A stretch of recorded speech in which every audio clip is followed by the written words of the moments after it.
Boom! Good evening, sir. How about good evening? No, we just finished Oscar's dinner, so I'd like to introduce you to MasterChef Season 34's host. No, please. Tonight he's got the most amazing, almost like a sort of beautiful sausage pasta with a little bit of pesto. As you can tell, he's super excited to eat it. Mum, please. Here we go. Dinner time. And I will see you in the diaper in about 40 minutes. Thank you. Seriously, welcome, good evening. Can't believe we're live, honestly. I'm so excited. And welcome to you all from London Live. And I'm so excited because thousands of you have tuned in and obviously paid for this event, which I'm obviously incredibly grateful. I'll come to that in a minute. You're everywhere. US, France, Canada, South Africa, Poland, Scotland. I mean, honestly, thank you so much. This is a really cool thing to do because we're live and it's a chance to sort of keep up with me, but cook some of the dishes that have sort of helped us stick together across 2020. Almost like some of those viral videos that went crazy. So I'm going to do those dishes, but I'm going to do them with a bit of a twist. I'm going to put my spin on them, okay? But the most important thing on top of all that is Great Ormond Street Children's Hospital, because we've had a foundation there for the last 5 years, and I've been with the kids, the parents, and our kids spend a lot of time at that hospital helping those kids less fortunate through some very torrid times. I go right to the sort of heartbeat of that hospital, dealing with the surgeons, the men and women that help run that hospital on a daily basis. And so tonight's proceeds are going towards that, so thank you. And I think, you know, the majority of the charities have struggled across the globe because we haven't been able to do, you know, proper events. So this is a big one. I'm going to give you something unique, something new, and something that I'd like you to sort of put your spin on it. But before we get cooking, let's be honest, it has been a tough one for all of us, and we're not out of the woods yet, and this pandemic is going to disappear. We just have to be patient. But if there's one thing that I have really understood is that you guys have become a nation of foodies, whether you're making the most amazing breads, baking the most incredible cakes, or even filleting fish and cooking protein, grilling steaks. You really have got cooking way more than we'd ever expect. So if I go too fast tonight, welcome to my world. You're not supposed to keep up with me. Just like if I was running tomorrow with Usain Bolt, I'm not going to be following him 9.96 seconds, 100 meters. I'll probably about 10.6 seconds for 100 meters, or 10 minutes and 60 seconds, which is 11 minutes. The video will be on your post for a long time, so don't worry about trying to keep up, but let's just have some fun. First up, I'm going to combine two of the biggest trends this year, banana bread and pancake cereal. I love what you've done because I never thought that sort of cereal could be so glamorous, and you've made it incredible because for me growing up, cereal was cornflakes. I just love the sort of interaction, the way you've gone on social media with it and sort of made it yours. And let's be honest, you don't need to be a bloody amazing chef to come up with a breakfast cereal. So I'm going to make a very simple, almost like a sort of banana cake, sort of wet mix, okay? Pans. I've got a really nice non-stick pan here to sort of flip those little pancakes. I'm going to roast and caramelise the banana for a bit of garnish so they don't get too soggy. And then I'll try and do one big pancake and then cut them out with a cutter. Got a little bit of honeycomb to garnish it with. And then after that, we're going to go on to a sort of, almost like a Bloody Mary, a spicy tomato, shrimp, tagliatelle. Super simple, but again, done with a bit of a Ramsay twist. First thing, we're going to make the actual batter, okay? Bring your butter up to melt, okay? Just a low melt. So butter in the pan and melt. Also in that butter, give a little pinch of cinnamon, just a tiny pinch. A little bit of cloves, okay? And then, from there, a little bit of cardamom, okay? Now, that's going to make it a little bit more festive, a little bit more Christmassy. Don't boil that butter, just melt that butter. In your little blender or your little sort of bullet, flour goes in, okay? And then sugar goes in. Now, from there, this is a really simple recipe, but it's done with a twist. Egg, crack a whole egg, no messing around here, just in. And then a little bit of a sort of authentic teaspoon of maple syrup, okay? And then again, another pinch, okay, of cinnamon. This is what makes the actual mixture nice and fragrant. And again, some ginger. So be generous with that. Once you've melted the butter, add the butter in to that blender. Now, you can make this literally the day before, okay? The longer it sits, okay, in the fridge, the actual better the mix, okay? A little touch of salt in there. That just helps make it sort of less sweet and give a little bit of richness to the batter. In, give it a really good shake first, yeah? And then literally 10 seconds on the bullet. Pick that up. And then blend it first. Get that going. And you can see how nice and liquid that is. Get your banana, okay? And then literally, once you've blended those ingredients, get your banana and just literally try and use an overripe banana, okay? The softer the better, okay? We let ours go really dark and sort of overripe, and it almost makes this really nice puree for the batter. So, we've mixed the ingredients, back on, and then literally in. And again, just like you're making a big cocktail. Up and off. Now, tap that, quite heavy, and that knocks all that batter back down, so you're not wasting over that, okay? Now, just smell that. You can't smell that, can you? I'm telling you, it smells Christmassy. It's almost like Father Christmas is coming down the chimney. We all love banana bread, right? It's been a sort of staple growing up. Now, get your pans on. The milk, the cereal milk, I've got 2/3 milk and a little bit of cream to get a bit of density.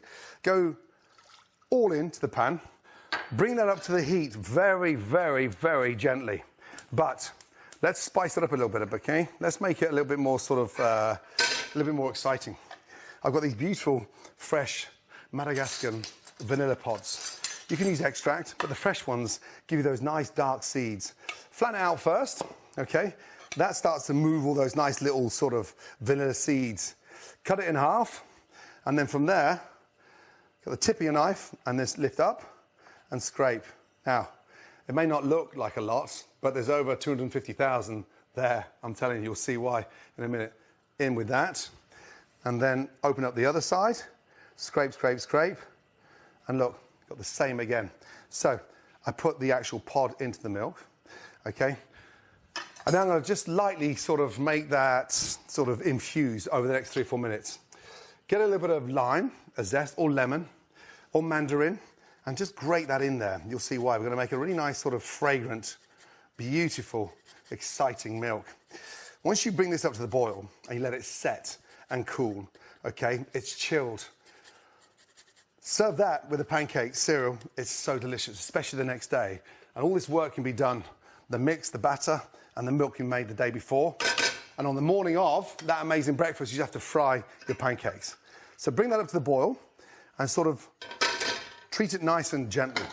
So I'm going to do something a little bit different, okay? I'm going to start off with a sort of a caramelized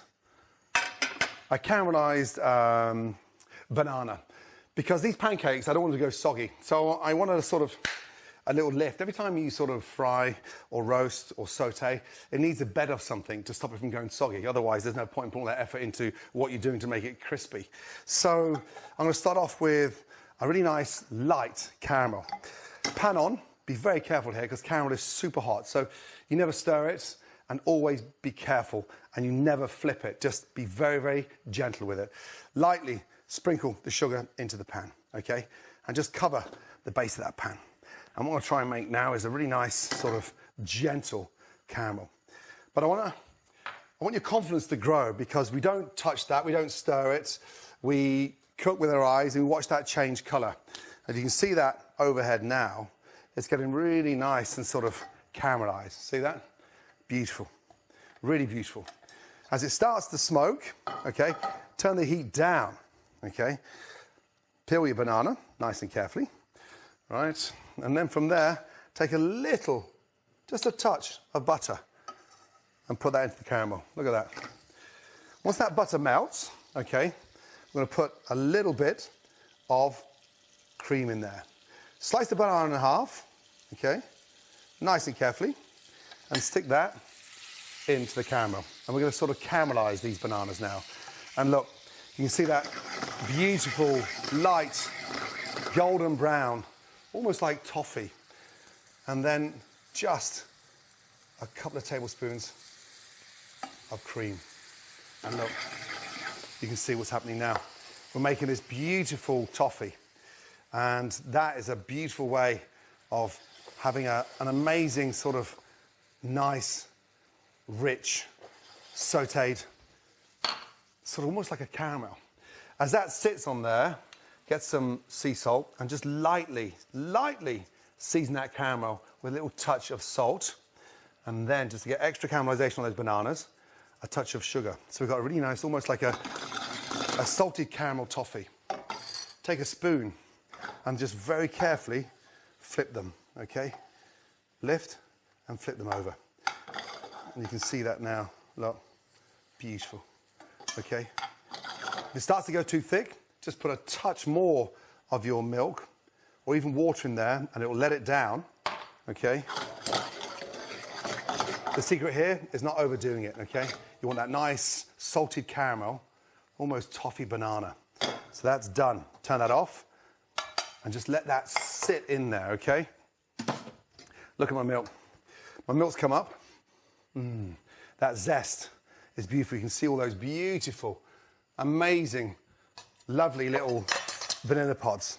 And now they're opening up. I want a little bit more texture on there. And that texture, for me, is about the density of the cream, okay? I've got my caramelized salted caramel bananas. Beautiful.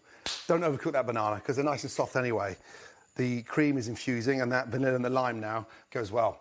The acid with that vanilla makes it sort of less sweet and gives it a really nice sort of acidulated cream stroke milk. But it's a really nice way of eating pancakes. Right, pancake time. Pancakes for us were sort of different to what I experienced in the States.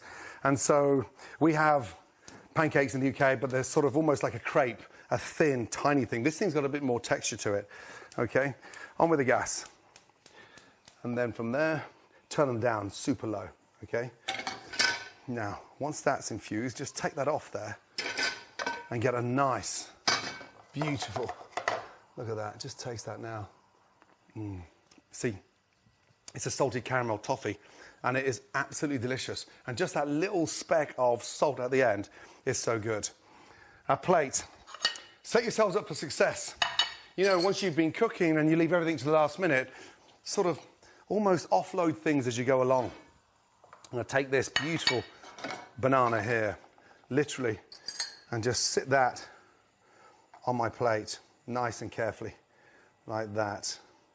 1 and 2. And what happens now is that toffee just sits there and absolutely almost marinades. Take some of that salted caramel toffee and just drizzle that over the banana, okay? And that's my base, okay? Thanks, Steve. The milk, I've infused it. That lime, you can smell that lime and that vanilla is incredible. So just let that sit there now and get a little bit richer. There's my banana. That's like a salted caramel banana.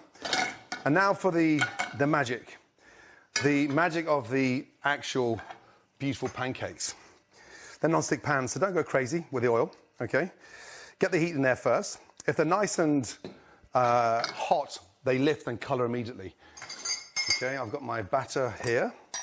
Have a large spoon, please, Steve. I'm going to use a little spoon and just try one first, okay? And just see where we are. So, on. The smell of these things are incredible. Thanks, Steve. This is Steve, by the way. Hi. I'll be a little bit more generous than that, kid. It's Christmas Day. Hi. Hi. Happy Christmas, live from Jamie Oliver. Come here, let me show you something. It is actually Jamie. I'm just playing a prank. We're doing it early this year, ahead of April Fools. Jamie, come over. I always knew you were my sous chef. Come here. Now, there you go. Look at that face. You look great, by the way. Thank you very Especially after losing those 20 pounds. Amazing. Good to see you, bud. Amazing. What do you do, cut out dairy? Everything, vegan. Vegan. You gone vegan? Yeah. Stop it. Don't go too big, okay? Be smart with these things. Have fun with it, okay? I'm gonna try a big one, okay? But it's quite thick, the mixture. So don't go too crazy. If it does get a little bit too thick, then let it down, okay? A little bit of milk in there. Now you can see they're just starting to bubble up. I made another mix earlier, and the longer you rest this, honestly, the better they actually turn out. So beautiful. So I'm going to do sort of almost like a big one here. See the little chopped up bananas in there? It's sort of blitz. Shake that out. And then from there, take it off the heat, okay? Now, look, spread the love, okay? I'm going to try and get this as thin as I can. I'll show you why in a minute. But look at these little beauties here. They're starting to bubble. Don't turn them too early. Turn them too early, then, you know, the mixture's going to be too wet. So pull the pan to the side, give them a little shake, get a teaspoon, slide them up the side of the pan and flip them over. See that? Beautiful. And the smell is almost like this fragrant, warm banana bread. Really nice indeed. So from there, you can see once they're cooked because the raw bit is literally still just in the center and they turn nicely. So take your spoon, use the end of the pan and flip them over, okay? You can put that mixture in a sort of piping bag and pipe them out, okay? Off the heat, a lot easier working with because the pan is still nice and warm. So look, you look at that color there. And the smell of all those beautiful fried spices is so good. And then off, okay? Now, up, and see, this is supposed to be a treat. You know, in many ways, it's too good for breakfast. I'd treat this for an amazing sort of brunch, or even a lunch, or a friend's birthday. I do it for the kids all the time, but spicing up that sort of banana bread pancake mix is delicious. Now, look at those little beauties there, okay? The cream is beautifully melting nicely. And then I'm going to just put that through a little sieve and into a jug, okay? Whilst they're cooking, get your cream and just pass that through, okay? That smells incredible. Now, I don't like it too thick because you want to get that really nice sort of warm, rich, sort of festive flavour. But take your little pancakes, okay, take them off the heat, a little bit of paper and just slide them off there, okay? Now, that's just to make sure they stay nice and crispy. But look at them. I mean, they're gorgeous. Honestly, absolutely beautiful. Now, you can go a little bit bigger if you wish. You can go a touch smaller, but it's so nice when you are just doing this for one of you or two of you. Again, let's try the big one here. Now that it's cooked, just gently tap that underneath and open that up. Now, what's that heat? It should just literally remove it. And then from there, go on. But that's the size for me. That's just beautiful. Ooh. See? Crisp on the outside, soft and light in the middle. It's so beautiful. Now, this one's coming up. As it starts to cook, I'm going to show you a little trick. And that trick is to sort of, once that starts to move from that pan, I'm going to try and flip it and then cut them out with a cutter. And we're live. So, you know, I'm a great tosser. I've tossed thousands of pancakes, and you'll be surprised how many of these we've actually done. But the English pancake is a lot easier to actually toss because they're thin. This is a thick one, and it's still raw in the middle, okay? So we've done it on MasterChef Junior many times, and I've never, ever, ever dropped one. But for some reason now, this thing has decided to stick, almost a little bit like Oscar's dinner in his diaper. So I don't know what it is. Maybe I'll blame the manufacturer, the actual non-stick pan. Is that yours, Jamie? Steve?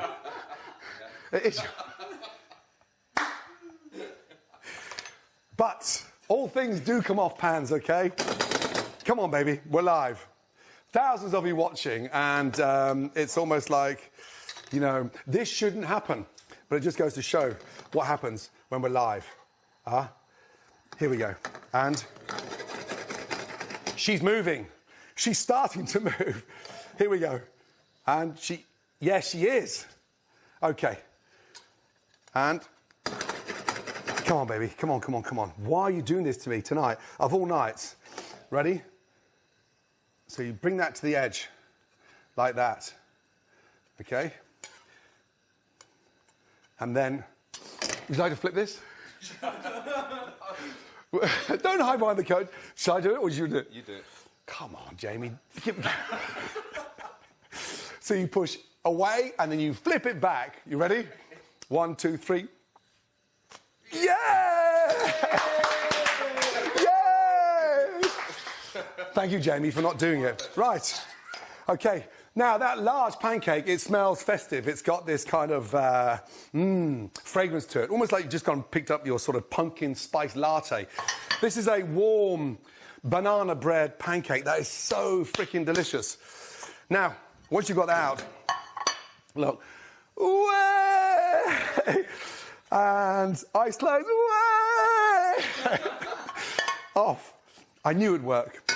Now, from there, once you've got that beautiful big pancake, okay, there's a fast track to getting a cutter, okay, and literally just cutting through and bobbing these out, okay, which is just as effective, but obviously a lot quicker, okay. It's still the same mix. It tastes delicious. And, you know, you've got the perfect size. I've just shown you another alternative. It's so good. Can you imagine if that stuck? A, you'd be asking me money back. And B, I'll be getting thousands of non-stick pans for Christmas. Thank you, Father Christmas. But no thanks. Right. How do we put this thing together? How do we sort of lift it up a little bit? There's my caramelized salted caramel bananas. Okay. Come back in here. Take the large ones and just lay them beautifully over the banana. Okay. And just sort of place them on. Now, the nice thing about these is that they go nice and crispy. And it's just a great way of celebrating the amazing pancake. But for me, it's about the finesse and the kind of fun. And when I started seeing these sort of cereals going viral, I said to Tilly, our youngest daughter, you know, we've got to do this, okay? And I'm much better at cooking, as you know, than dancing. So fingers crossed. Now, I've sat those on there. I've got a little bit of creme fraiche, just for a bit of tartness here. I'm just going to sit a beautiful little sort of quenelle on top. And that sort of tartness really helps cut that richness, especially with the caramelized toffee. Now, from there, a little bit of lime. Remember at the beginning with the milk? That sort of lime goes back over the top, the zest. And then, how do I make it just a touch special, especially for Christmas? I've got this beautiful slab of honeycomb, okay? And I'm just going to grate that over there. And there we are, a beautiful dusted pancake. And then you take your milk, and look, you serve, you place it down, and then from there, you literally, oh my God, that smells so good. Whip up that vanilla, and look, just let a beautiful, incredible cereal milk infused with all that. And there we go. An amazing, beautiful brunch, breakfast, modern twist of 2020. An amazing banana bread, pancake cereal with a delicious, incredible infused milk. Merry Christmas, Santa. Now, now we have a very special guest. She is a incredible foodie. She's in charge of the whole social sort of boom on Facebook. She's French, she's gorgeous. She hails out of California, and she's joined us live. Fiji, how are you, darling? I'm very good. How are you doing? I am very well indeed, or shall I say, bonjour, madame. Bonjour. Vous allez bien? Très bien. Ça a l'air très bon. Excellent. I know you're having a tough time at the moment in California, no different to what we're experiencing over here. But if there's one thing that's come out of this lockdown and this pandemic, the nation are cooking way more than ever before. The trends are getting trendier. The staples are getting more exciting. And from a personal perspective, you know, it's going on that journey again. It's reconnecting us and our customers to the beginning of that journey, especially with those amazing ingredients, right? Absolutely. And I'm really glad that all the proceeds are going to the Great Ormond Festival. And I'm also excited that Facebook will be donating the exact same amount to the World Food Program here in the US. That's amazing. Thank you so much. That World Program, I know how big that is. Everything I've done over the last 15 years with Make-A-Wish, these programs are huge. So I appreciate that. Dollar for dollar. You have a lot of money to shell out because there's many thousands tuning in. So thank you so much. Appreciate it. Well, I think the audience has a lot of questions for you, Gordon. So Please. Do you want to take a few questions for them? Absolutely, I'm ready. We're live, my darling. So, you know, I don't mind asking you questions, but promise me one thing, Fiji. I promise. You won't curse. We're live. I can hold myself for 5 minutes. So Diana Young is asking, hi Gordon, what is your favorite dish to cook nowadays? My favorite dish to cook nowadays? Yeah, that's a really good question. For me, that depends who I'm with. I've eaten more with the family over the last 10 months than ever before.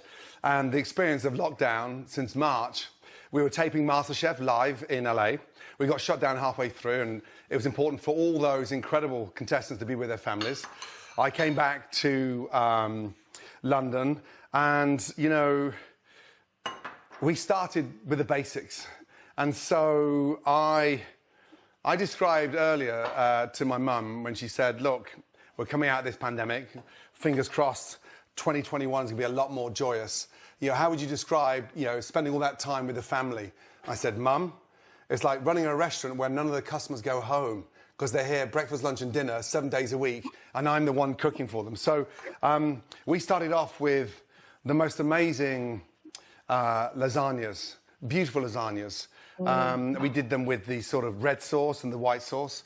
We did the most amazing vegetarian lasagnas, even down to things like beautiful eggplant lasagna. And then we started cooking a lot of fish.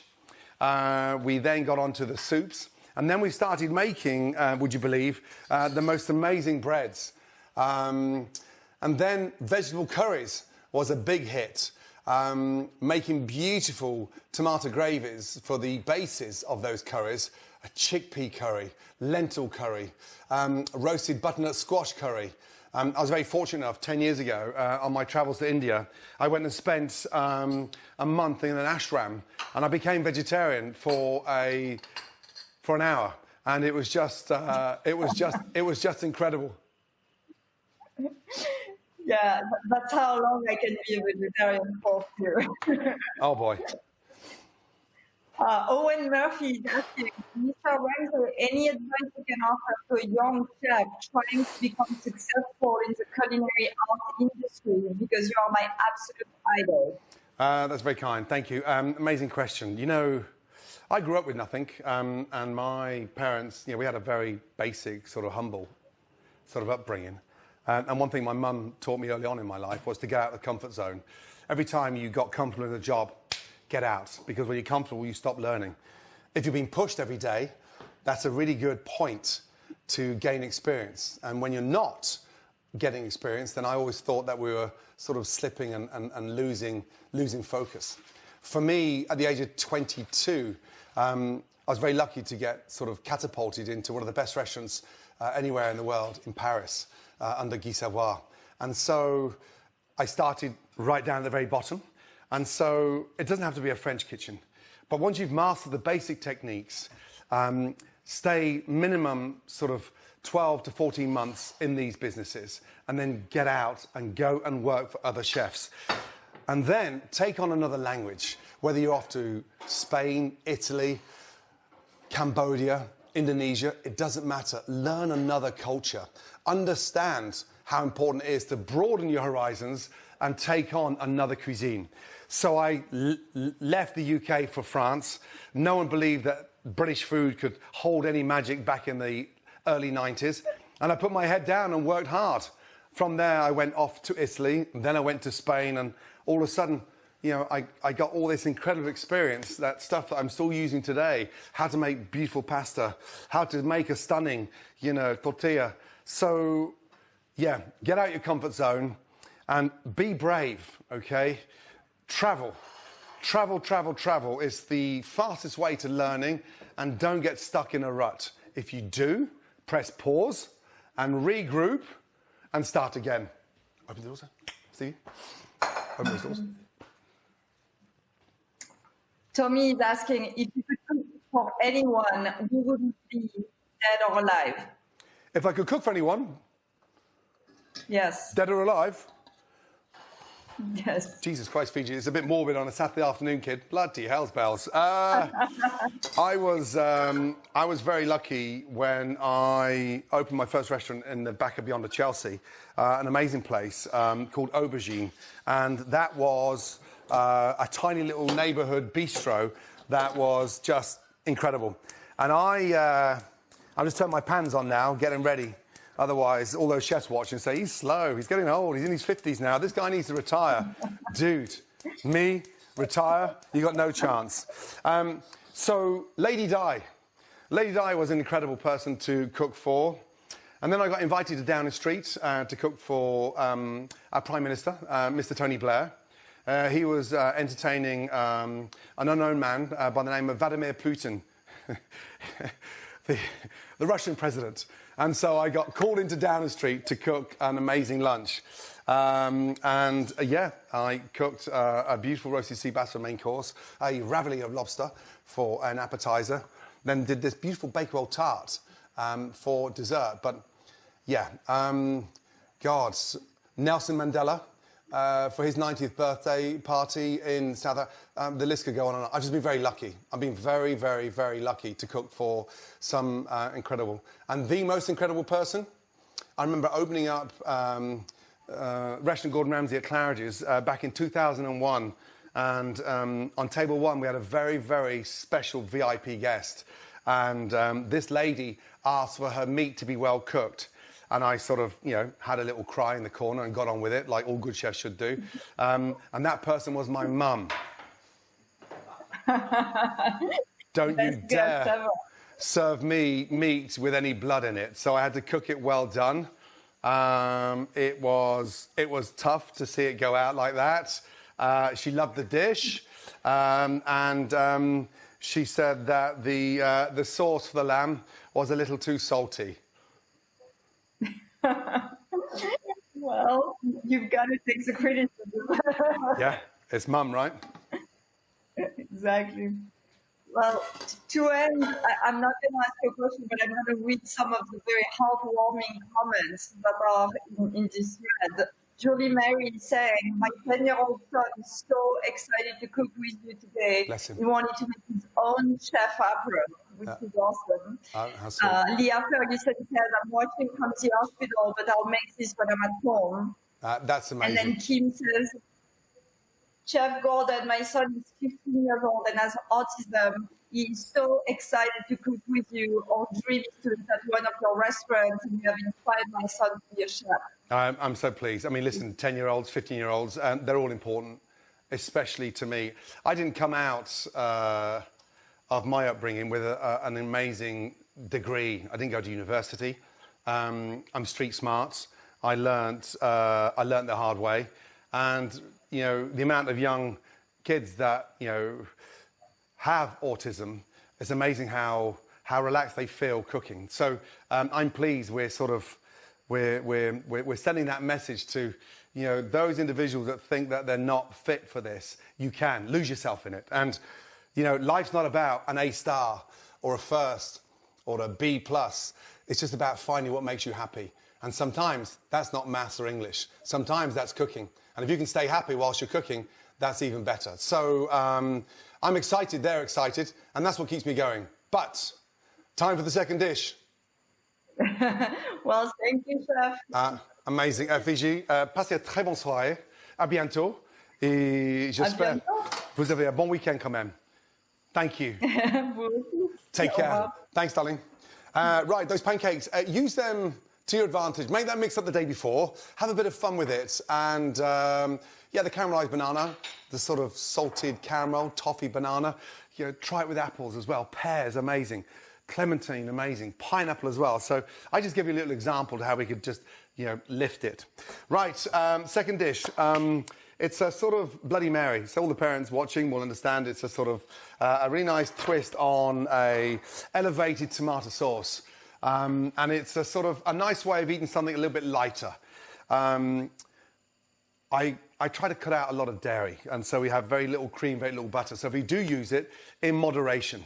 And, you know, I need to stay energized. I need to stay active. So I try to keep this food a little bit clean and healthy. So you can go that extra step with a bit more olive oil. You can put a touch more butter in there. But listen, when you're at my age, trust me, you have to cut down on that stuff. You've got nothing to worry about. Have you, Stevie? Nothing at all. Come back over. I don't like you hiding behind the curtain. There we go. Look at that face. Thanks, Jamie. Now, right. This is a simple dish. When you're up for something that can be done in 10 or 15 minutes, I'm telling you, water on, okay? Get that boiling first. Don't start cooking the shrimp and, oh, my water's not boiling. Fastest way of boiling water, boil the kettle, pour that in. The water will be boiling in like 2 minutes. Nice pinch of salt, and then that'll make that literally boil even more rapid. So the water's boiling. That's always nice to see. Corner of your eye. Don't start cooking unless that water's boiling, okay? Pan's on. Again, non-stick pan. And don't use a non-stick if it's not sticking, but these ones do. Turn that on and just turn the gas on low, okay?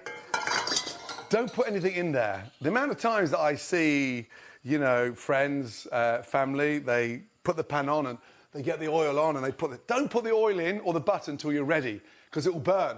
Get it nice and hot, and then you're in control. Cold pan, you're out of control. Hot pan, boiling water, you're in control. Cooking like this is like playing the piano. The different keys, yes, and the different notes, and then the sort of combination is exactly the same way as we cook.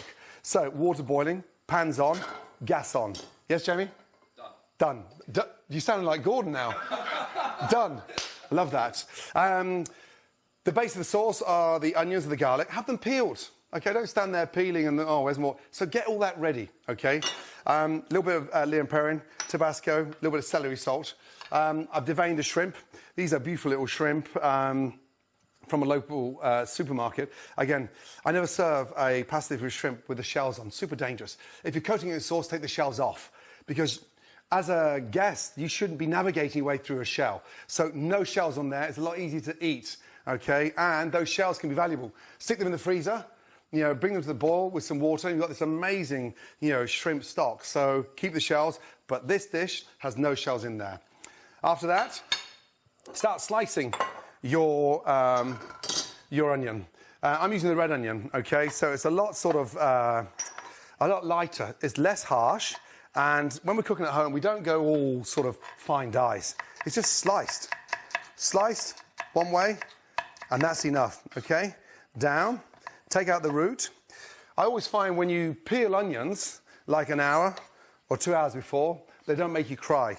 So they bleed, and then you do not literally start feeling any of that at all, okay? Now, I'm gonna go for 1.5 red onion. And it's so nice you get this stuff done, peeled. And then cooking becomes a joy, because all of a sudden, 90% of this is all in the preparation, okay? Sliced down nicely. From there, turn that pan up now. I'm going to swap that onto the large ring. And this base of the pan, I like it nice and wide, so it's flat, and I can get a lot of colour on those amazing red onions. Olive oil in, okay, to begin with. Water's boiling, so I can turn that down now. I like cooking with a glass lid, so I've got control over everything we're doing. And, again, make sure it's nice and warm. Get that nice and hot. Onions, get your garlic, and then just slice the garlic. There's nothing wrong with sliced garlic, providing, okay, it's been cooked. I'm always worried about eating raw garlic because that just lasts forever.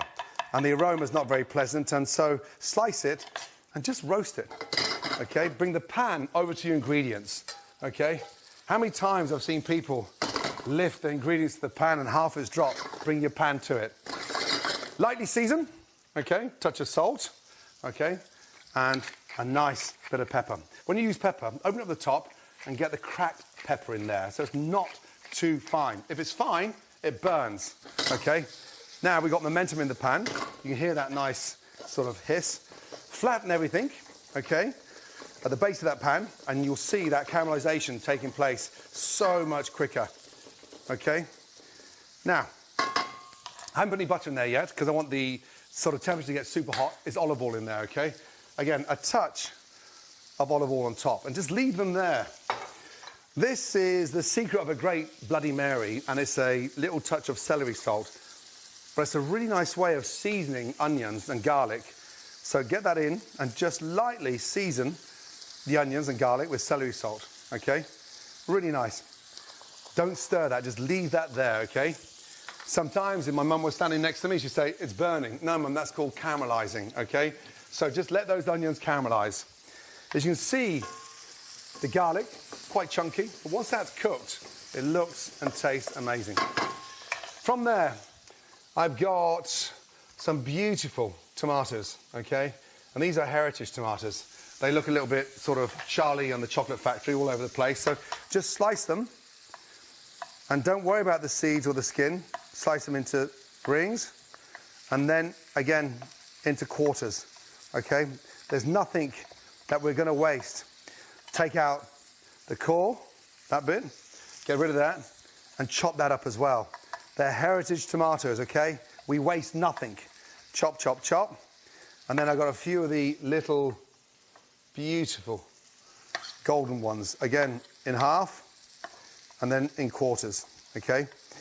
And all we're going to do now, again, we're not going to lift that there. We're going to bring our pan to our tomatoes and in go our tomatoes, okay? So we've got the garlic, the onions and the tomatoes. Beautiful. The smell in here, I'm telling you, is amazing. Give that a little shake, and now we start to turn. But look at the colour on those onions now. Beautiful. I want to see that vibrancy, the sweetness in the tomatoes. That celery salt is delicious. And to make this a little bit richer, just a little touch of butter. A small knob of butter. Right, from there, flatten it out again. Get it all nice and flat, okay? And you can see that butter now. It won't burn, okay? So if I just start off with butter, it will burn. Because the olive oil's in there, the water's coming out of the tomatoes, so I've got this really nice caramelization taking place in there. And that smells really, really good. Tabasco. That's the essence of a seasoning in a Bloody Mary. And just go round and sort of season those onions with that Tabasco. When you cook Tabasco, it takes the sting out, the rawness of the heat. It's a really nice sort of mellow, soft heat. And then from there, one of my favourites, Leon Perrin. That's going to give it the sort of spicy kick that you want. And just drizzle that over there. It turns the tomatoes nice and dark. But the smell in here right now is beautiful. Oh my God. Stevie, the smell? Wait. Is that as good as Jamie's?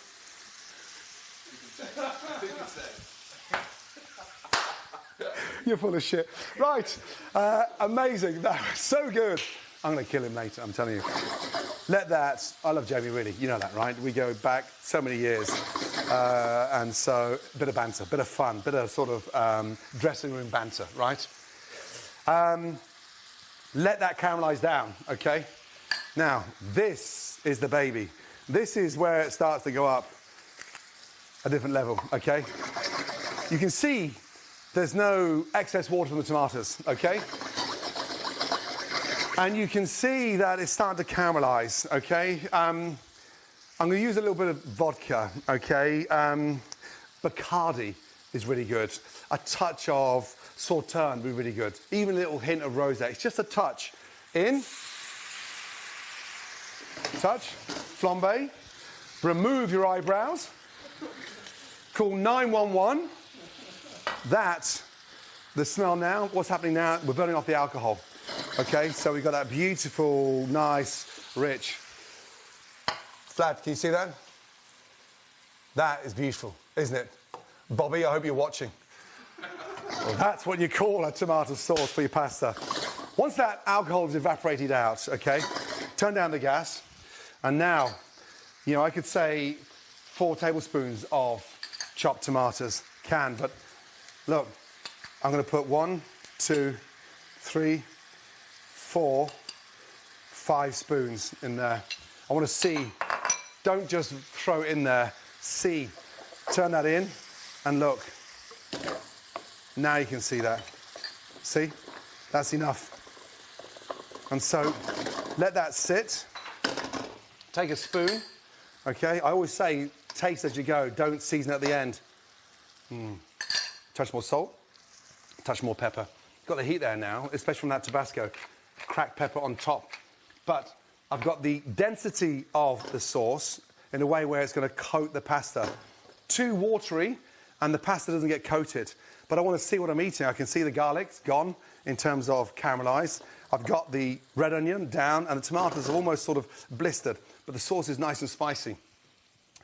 When it comes to cooking the shrimp, I'm going to start off with a little chili. I want the seeds in this time, so I just go in and in, open, open, open, and then stick that in to my pestle and mortar. Excuse me. Some beautiful flat leaf parsley. And then in there, I'm going to take a little zest of lemon, okay? And then zest over. We use so much zest, and it's a great way of using less salt. So we zest grapefruits, clementine, oranges, lemons, and then we mix it with salt, so it becomes a little more sort of exciting to eat, and you use less salt, especially for the kids.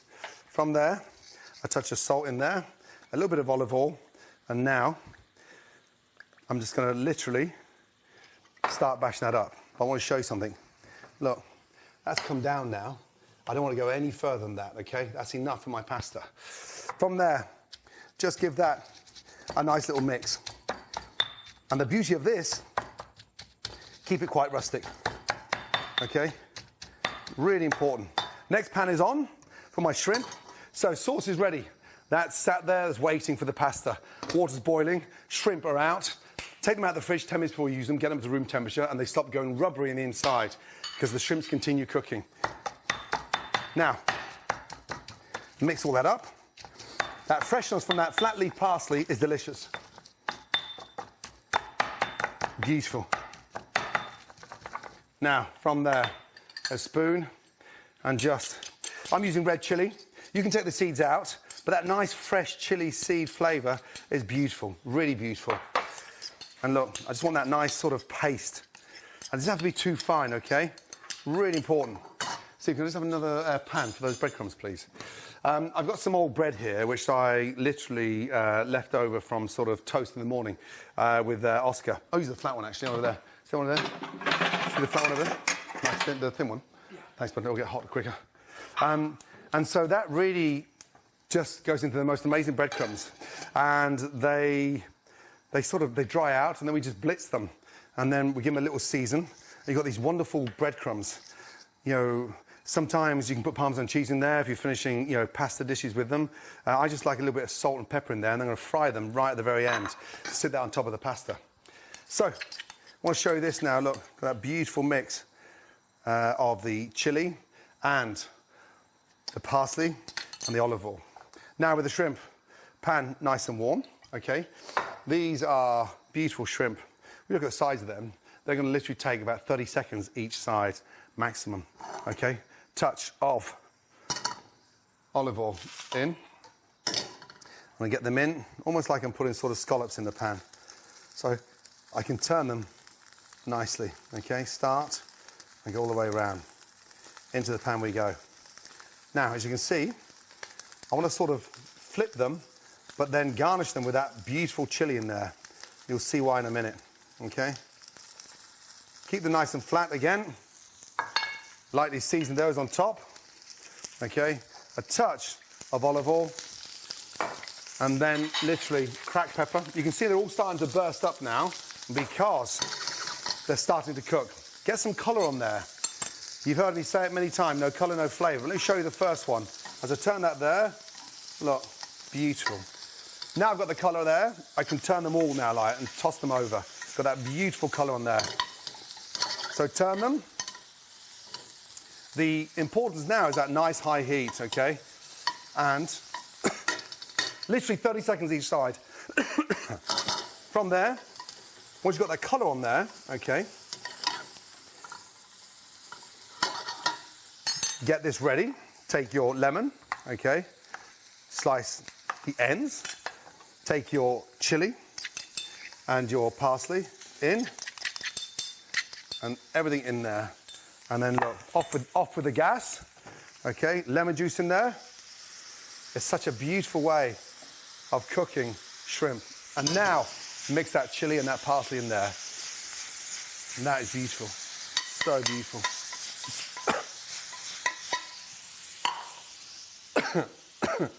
And the facial's free as well, by the way, especially for Christmas.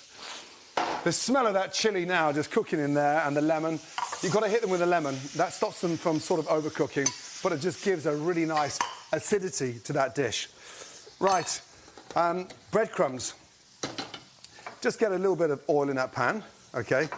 Get it sort of smoking, a little bit of butter in there, and melt that butter. The oil stops it from burning. And then just literally, look, fry these breadcrumbs off. Again. And beautiful. They go nice and crispy. Little plate for that, Steve. And look at those breadcrumbs. They're sort of toasted. A little bit of pepper in there as well. Beautiful. And now. So, breadcrumbs are out. Super crispy. Ready to go on top. So, shrimp ready, sauce ready, pasta. That's going to take literally 90 seconds. Water's boiling. I've already salted the water. In it goes. And now we start thinking of the combination. Because everyone talks about the timing, right? The shrimp you don't eat piping hot because it's not good. It's a shellfish and it needs to be sort of warm to hottish, not piping hot. You'll enjoy it so much more. As they sit there, they're still steaming hot, but they're marinating all that beautiful garlic. The smell is incredible. Hit them with the lemon or lime and it lifts the flavour. Breadcrumbs, nice and crispy, right at the very end. Water is on and you bring that back up to the boil and literally it's going to be 90 seconds for that pasta. Colander is always in the sink, ready to go. Don't put the pasta in and start running around for the colander because you overcook that pasta. And then just give that a little stir to make sure. Now I'm using a very sort of thin tagliatelle. You could use a nice pappardelle. I've sort of kept it thin because I want the sauce around that, okay? And the sauce texture is going to be equivalent to the thickness of my pasta. It's really important that. And this is fresh pasta. You can use dried. That takes a lot longer. So just be careful with the timing, okay? Pasta's in. I've got my colander there. And start thinking about the finishing, the plating now. And that's where it all comes together, okay? I'm going to grate some beautiful fresh horseradish over the top of this dish. And that just gives it a really nice little lift, okay? I'm going to grate that there and literally put that over my breadcrumbs, okay? And that gives it that really nice sort of spicy, clean flavour. So I've got crispy breadcrumbs. It takes a little bit to get this going, but once it starts coming out, it's incredible, okay? So look at that. Nice fried breadcrumbs, the greatest horseradish, and then, again, lemon. So that topping on there is exceptional. And I'm set now, okay? My timing is absolutely perfect, and I'm ready, just waiting on my pasta. Scrape that down. There. But horseradish, breadcrumbs, honestly, lemon zest is such a beautiful finish, and you don't need a lot of it. It's almost like a little gremolata, but without the olive oil. Okay, check your pasta. It's going to be literally 90 seconds. Take the smallest one out. It should have a ping. That's delicious. Off we go. Now, be quick here.